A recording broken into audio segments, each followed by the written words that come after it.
Okay, back in the Hufflepuff common room, where I know we never saw it in the books, but apparently we got candy, we have bootleg fire whiskey, and we have a bunch of plants that we're watching for Professor Sprout. That's what I'm going to go with, since this is entirely up to me. And also, when you're in the Hufflepuff common room, you wear sunglasses at night. Why? Because you hand painted them yourself and you're proud of how they turned out.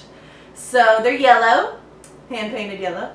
And then HP, which I realized is Harry Potter and Hufflepuff.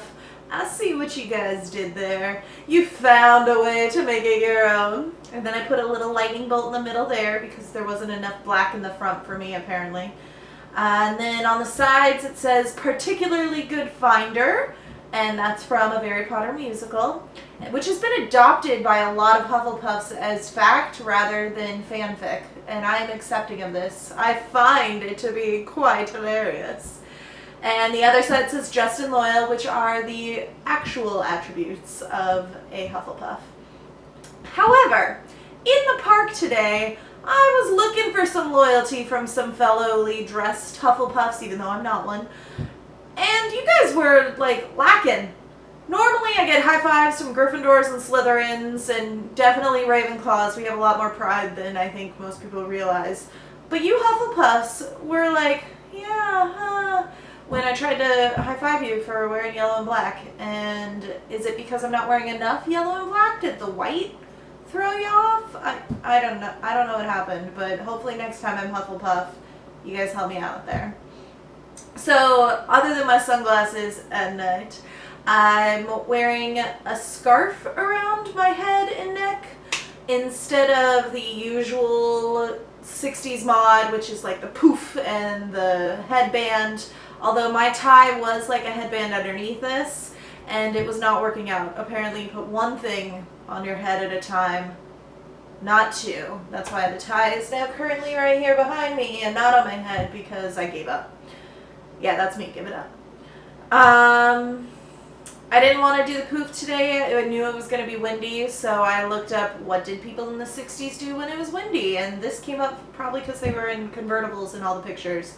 But I rocked it, I think. I had the yellow scarf from a bridesmaid bridesmaid outfit when I was like 12, and I never get rid of anything.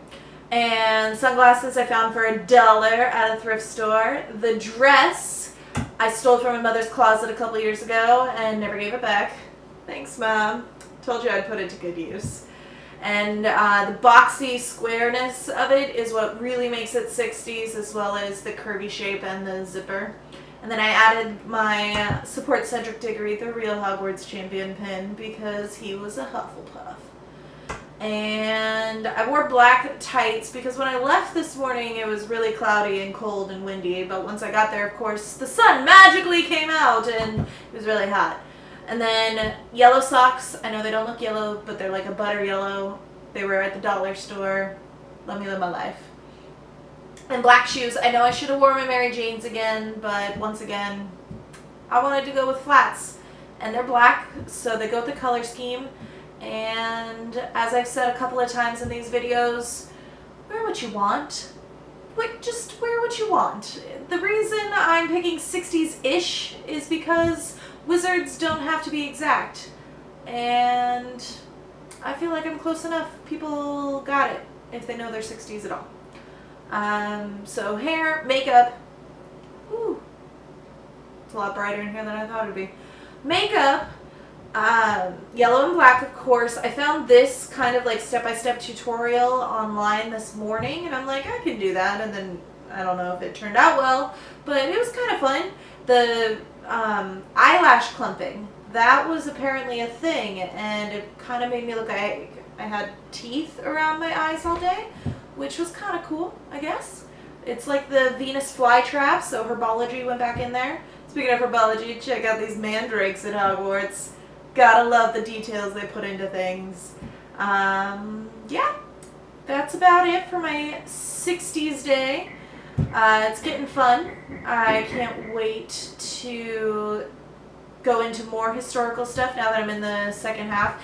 However, if you realize the date and if you know your blackout days from the year-long pass thing that I have, I don't have much time left. So I'm thinking I might be able to get through the 30s, possibly the 20s, by the time the blackout days start, and then I'm going to have to go further into the past in the fall, which might be a good thing because it'll be a little cooler, and that's a lot more fabric as you go back. So I'm going to leave you for a lurch, but I'm going to try and get as much done as I can before then. And, oh, exciting news that happened today is I got a request to do 40s with someone. So in a couple of days, you're going to have a guest star, and we'll surprise you with that. But before that, I'll do the 50s, and I think that's all. Message me if you have any comments, or if you're going to the park soon and it's not a blackout day. I would love to come and meet you and say hi, because Hogwarts is a really friendly place, and I love it, and obviously I go all the time. Once again, follow me on my social media if you want updates other than here on YouTube. Facebook is under Productions, Instagram is Dear Prue7, and Twitter is Dear Prue. And yes, I do know that the Beatles came out in the 60s, and Dear Prudence, and I had it under my breath all day.